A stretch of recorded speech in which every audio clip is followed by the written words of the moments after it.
आखिर कौन लेगा इसकी जिम्मेदारी? क्यों सड़कों पर पड़ा हुआ है पार्टी का झंडा? क्यों इस झंडे को कोई नहीं देख रहा है? क्योंकि इस झंडे पर ट्री कलर भी है जो कि हमारे देश का सम्मान बढ़ाती है। क्यों आखिर लोग इस झंडे को पैदल ही कुचल रहे हैं, नालियों पर फेंक रहे हैं? क्या पार्टियों की इस पर कोई तरह की जिम्मेदारी नहीं? क्या पार्टी वाले को, जो भी दल के जो झंडे दिख रहे हैं आपको स्क्रीन पर, क्या वैसे लोगों की जिम्मेदारी नहीं कि चुनाव के बाद इन सभी झंडों को सही जगह पर राष्ट्रीय तरीके से, रिस्पेक्ट तरीके से रखा जाए? नमस्कार, आप देख रहे हैं खबर आजकल। मैं अमर शाह आप सभी के साथ जुड़ा हूं और इस वक्त मैं आप सभी के सामने एक मुद्दा लेकर आया हूं। दर्शकों, आप सभी जानते हैं सिलीगुड़ी महकमा परिषद की इलेक्शन कुछ ही दिन पहले संपन्न हुई, रिजल्ट भी आ गया, कुछ दिन बाद बोर्ड भी गठन हो जाएगी। लेकिन क्या कुछ अभी इंट्रो में जो हमने बताया, जो हमने आपको दिखाया, वो चीज़ों के बारे में हम चर्चा कर रहे हैं। जैसे कि हमारे ठीक बगल वाली स्क्रीन पर अभी इस वक्त आप देख सकते हैं कुछ झंडों की तस्वीरें हम आपको दिखा रहे हैं। यहाँ पर सभी दलों के झंडे हैं। वो दल जो अपने झंडे से बहुत प्यार करती है, वो दल जो अपने झंडे से, अपने मार्क से ये बताती है कि वो किस दल को प्रेजेंट कर रही है।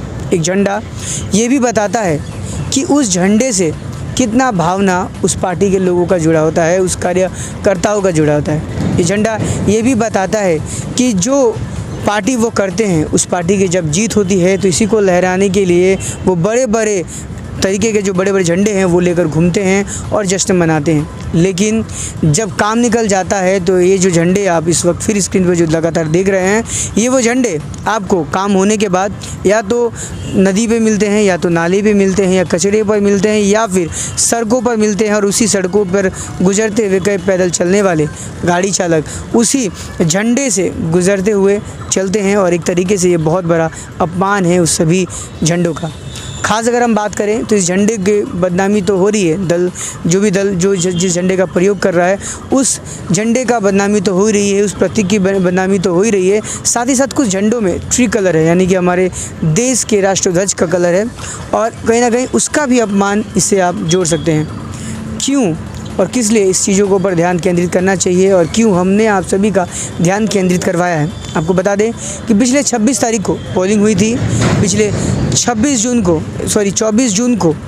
पिछले 24 जून को जो है पूरे प्रचार प्रसार को रोक दिया गया था। चुनाव से पहले हर गली, हर मोहल्ले पर, हर चौराहे पर, हर जगह पर पार्टियों की झंडे की भरमार थी। सभी जगहों पर झंडे लगे थे, इवन बैनर भी लगे हुए थे। जब प्रचार प्रसार रुका उसके बाद 2 दिन बाद ही इलेक्शन की पोलिंग थी।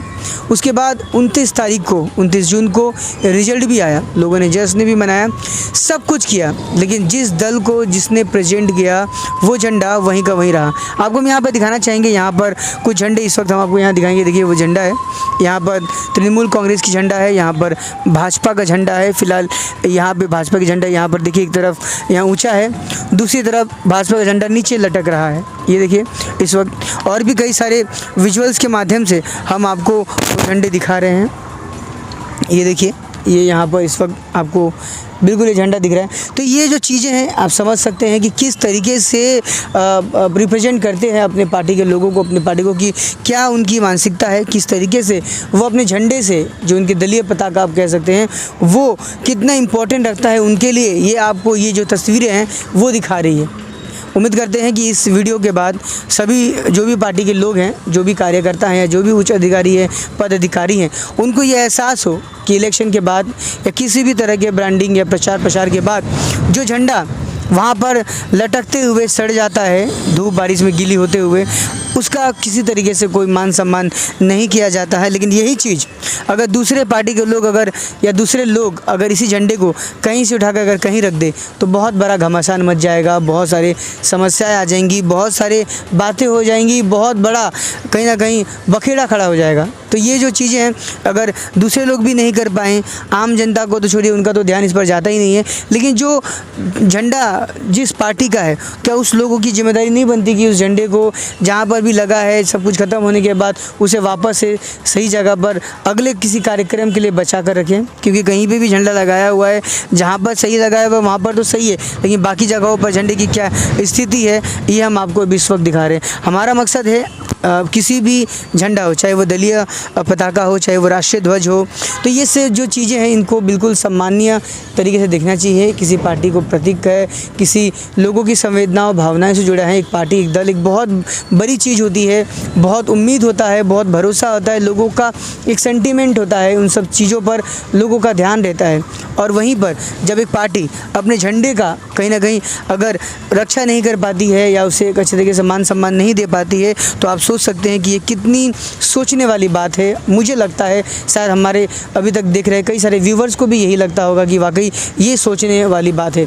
और हम उम्मीद करेंगे कि जिन पार्टी के भी लोग हैं, अगर उनको लगता है कि उनका झंडा उनके लिए महत्वपूर्ण है, वो झंडा जो प्रतीक करता है, उनके पार्टी को रिप्रेजेंट करता है, वो झंडा कहीं ना कहीं नाली और बाकी चौराहे पर, सड़कों पर और नदियों के और कूड़ेदान पर ना फेंका हो, तो उम्मीद करेंगे कि अभी से भी मौका है बिल्कुल अपने झंडे को, अपने मान सम्मान को, पार्टी के सम्मान को जो रिप्रेजेंट करती है झंडा, क्योंकि झंडा एक बहुत इंपॉर्टेंट पार्ट होता है, आप सभी जानते हैं। हम उम्मीद करते हैं कि हमारी इस खबर के बाद थोड़ी सी भी विचार जो है पार्टी के लोगों में आएगी और वो किसी भी कार्यक्रम के माध्यम से इस तरह के झंडा को नाली, कचरे और बाकी जगहों पर जाने से रोकेंगे। बस यही आशा रखते हैं आप सभी से।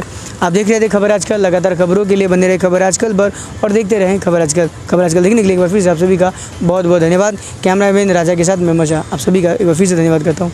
Thank you.